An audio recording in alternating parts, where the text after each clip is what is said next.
This video will help you understand what to do if you discover that you over-contributed to your IRA. If you don't know who I am, my name is Chris Dime. I'm a financial planner out of Edmonds, Washington, and I specialize in working with folks to and through retirement. So it happens. Income is higher than we thought it was going to be, and that pushed us over the income limits for funding a Roth IRA. Now we have to figure out what to do because we put too much in. Or let's say we set up monthly contributions to our IRA and we changed investment custodians during the year. And then maybe, unfortunately, during the month where the account was getting moved, we doubled up on contributions, one to the old investment custodian and one to the new investment custodian.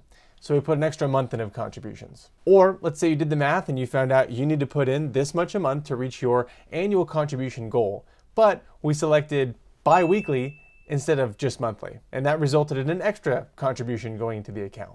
Either way, it's the same result. You put in too much into your IRA and you weren't supposed to. Unfortunately, if this over-contribution goes unrectified, you'll face a 6% penalty tax for every year that the IRS deems your excess contribution remained inside of your IRA. And for clarity, this applies to both traditional and Roth IRAs. So if you find yourself in this position, this video will share with you what to do next. So let's jump in. Now, if you're unsure whether you were even allowed to fund a traditional IRA as pre-tax or a Roth IRA or a traditional IRA as non-deductible, I'll link above to a previous video I put out that breaks down who can fund which types of accounts. And if you find you're in violation of some of those rules, then you probably have ended up with an excess contribution somewhere. In addition, if you discover that you over-contributed to a retirement account before the tax filing deadline of April 15th or October 15th if you chose to extend your return, then you pretty much have two options. Number one, you can withdraw that excess contribution plus its net income attributable, which just means the growth on the account. And for a detailed breakdown on how to calculate that, I'll link above to a previous video I put out on that. The other option you have is to recharacterize that contribution to a different type of IRA contribution. So for example, let's say you were over the income thresholds for funding a pre-tax IRA, but you weren't over the income thresholds for funding a Roth IRA. Maybe you recharacterize that IRA contribution to a Roth IRA contribution. Or let's say your income was too high to even fund a Roth IRA at all. Maybe you recharacterize that Roth IRA contribution to a non-deductible traditional IRA contribution. There's a few different options for what you can do, and I'll link above here to another video I put out that breaks down some options there. Lastly, if you did file your tax return on time, but you later discover that you over-contributed to your retirement account, but it's before October 15th, you could file an amendment for that prior tax year and do one of the aforementioned two strategies of either withdrawing the excess plus the growth or recharacterizing that retirement account contribution, and then you'd be in the clear. Now, you'll need to weigh some pros and cons here because if you over-contributed to an IRA by $1 and therefore your IRS 6% penalty tax is going to be 6 cents, well, it may or may not make sense just to bite the bullet and pay the tax of 6 cents rather than pay for an amended return to be done by a professional or to hire some tax software to pump out another tax return just to avoid paying a 6% penalty tax. However, if for whatever reason you over-contributed by $500,000, well then the math is definitely going to be economical to hire someone to help you conduct an amended return by October 15th. Either way, let's fast forward and say we're past October 15th in the calendar year following the tax year in which you over-contributed, and you get notified that you had an excess contribution, either via Nastagram from the IRS, maybe your CPA sent you an email, or your financial advisor when they were reviewing your tax return identified that you made an excess contribution that wasn't remedied in time. Well, no matter what, you'll face a 6% excess contribution penalty for the tax year in which you were deemed to have made the excess contribution. But we can avoid successive 6% excess contribution penalties for that tax year in question if before December 31st in the calendar year following the tax year in question, we remedy that excess contribution. And there's two main ways to remedy that excess contribution. Those two options include removing the excess contribution and ACHing it back to your bank account, for example, or coding that excess contribution as a current tax year contribution to your retirement account. Now with option number one of removing that excess contribution, if it was an over-contribution to a Roth IRA, I'm tracking that withdrawal will not come with income taxes. However, if it was a pre-tax traditional IRA over-contribution, I'm tracking that that withdrawal will come with income taxes. I'm not tracking that there is any sort of early withdrawal 10% penalty tax, but unfortunately I'm not a CPA, and so I would have to advise that you confirm with a tax professional on that nuance. I do know if by December 31st you count the excess contribution as that calendar year contribution to your retirement plan, then you definitely don't want to contribute the maximum to an IRA for that calendar year because you already contributed a little bit of that maximum. That's how the IRS sees it. If you count a previous year's overcontribution towards a current year IRA, well then you just would want to top it off with whatever's left for the IRS maximum. You wouldn't want to put in a full-on another, $6,500 or $7,000 IRA contribution on top of that, because then you'd have another overcontribution to deal with. Now, that 6% penalty tax we talked about, that's filed on Form 5329, and that's its own standalone form that gets sent to the IRS. And that's because you probably wouldn't be able to submit this with your tax return, because if you noticed that you had an overcontribution before submitting your taxes, you probably would just go remedy the situation, and then you wouldn't even need Form 5329. But let's say it's December, you recognize you made a mistake, now you'll need to go file Form 5329, pay your excess 6% penalty, and then move on. Now let's say you didn't remedy the situation by December 31st in the calendar year following the year in which you made the excess contribution. Well, now, even if you withdraw all the funds for the excess contribution on January 1, you are going to get hit with two 6% penalty taxes on the overcontribution you made 2 years ago. And you'll pay that 6% penalty tax for every year that this situation isn't remedied. So general best practice is to figure out what you want to do to solve this problem and not let it fester if you know that there's an issue. Now, the Secure Act 2.0 did limit statute of limitations on how many times the IRS can bill you on this kind of thing, and that statute of limitations is 6 years.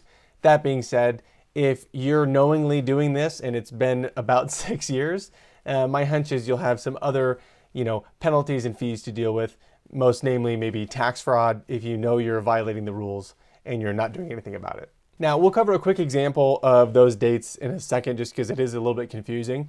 But for those of you at home who might have recognized this, if you're familiar with the pre-tax filing ways to remedy an excess contribution, namely making a withdrawal of the excess plus the net income attributable or growth, you'll know that the net income attributable is actually considered taxable income to you.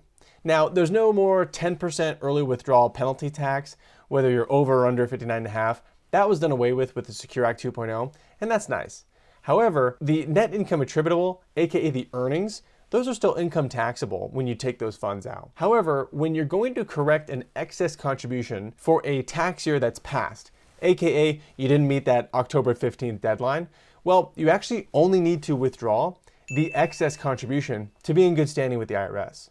You don't have to go and calculate net income attributable. And if you think about it, that does mean that theoretically any excess contributions you made, if you anticipate those earnings to compound at more than 6% a year, well then mathematically, it makes sense to overcontribute a ton of money and pay your 6% excess fee, take the money out, but then you benefit from all the earnings. Now, of course, I'm not recommending doing that because that's 100% illegal if you're knowingly violating the IRS's rules. I'm just saying that the tax penalties don't seem to make a ton of philosophical sense when you think about how they apply versus the tax consequences of withdrawing an excess plus net income attributable. But I digress. I'm sure I'm not the only one who's pointed out inconsistencies in the tax code. Let's use a real-world example using the actual limits with actual calendar years to kind of demonstrate these deadlines and annual reporting requirements. Now, let's say it's 2024 and we're looking at taxes for 2023, and let's say I catch my mistake before submitting my tax return on April 15th of 2024 for the tax year of 2023. Well, I have two options. I can withdraw the excess contribution plus its growth and pay income taxes on the growth. I can recharacterize that Roth IRA contribution to maybe a non-deductible traditional IRA contribution along with the excess earnings, and that would not be taxable. But either way, if I catch all that by April 15th, well then I don't have to worry about any sort of 6% excess penalty tax. However, let's say I didn't catch my mistake, I pushed the big red button, I submitted my return on April 15th of 2024 for the tax year of 2023. Well, now I'm in overcontribution territory. If I catch my mistake now by October 15th of 2024, well, then I can remedy my excess contribution by doing one of those two aforementioned strategies.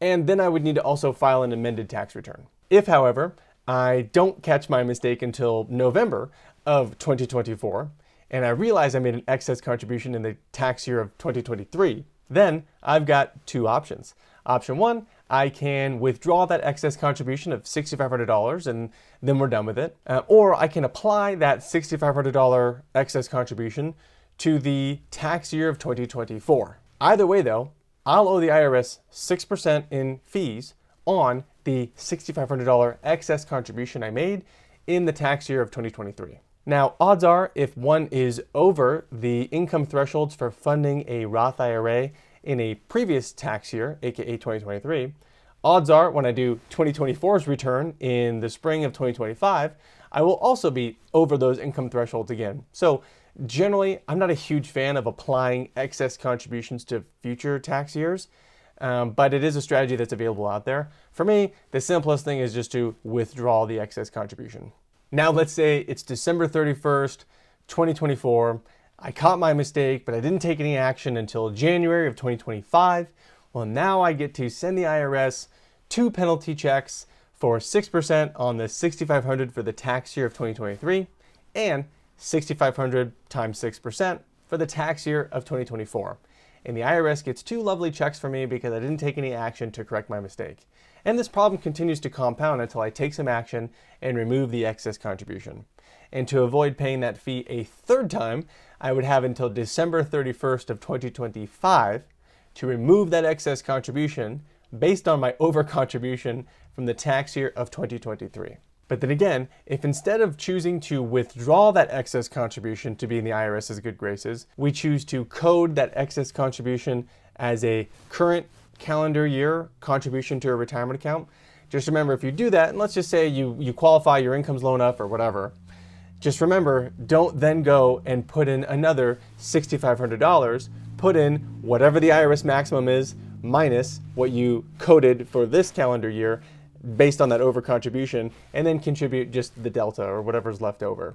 Otherwise, you'd be in overcontribution territory again, and you get to come back to this video and watch it all over again. So a couple calls to action. Don't wait for a nasty gram from the IRS to remedy an excess contribution if you discover that you had an excess contribution. You'll need to file Form 5329, pay your fees, and then just move on. But then you'd need to go and remedy the situation so these 6% fees don't continue to compound. If you're unsure if you overcontributed or not, well, you can check out one of my previous videos I linked that kind of share with you whether you're within the IRS's guidance. Of course, ask your tax professional, ask your advisor. They should know enough about your income to, with reasonable certainty, share with you whether or not you are or not in good standing. I think there's a lot of tax softwares out there that are getting smarter with doing a bunch of calculations and then telling you if you're in violation of certain, left and right limits with the IRS. But of course, no one and nothing is infallible. So it's good to know these limits and make sure you're playing within the joints. If you did overcontribute, then just make sure you come up with a proactive course of action and then you stay within the IRS's guidance on how to fix that, right? So you don't want to over withdraw an excess contribution and end up with problems and early withdrawal penalty taxes and whatnot. And you don't want to under withdraw and then get to file another Form 5329 for 30 cents in tax penalties or whatever because you didn't take out the full amount from that excess contribution. So hopefully that was helpful. If you have further questions, drop them in the comments below or get in touch with the website. We'll help you get squared away. Have an awesome rest of your week and we'll talk to you later. Bye.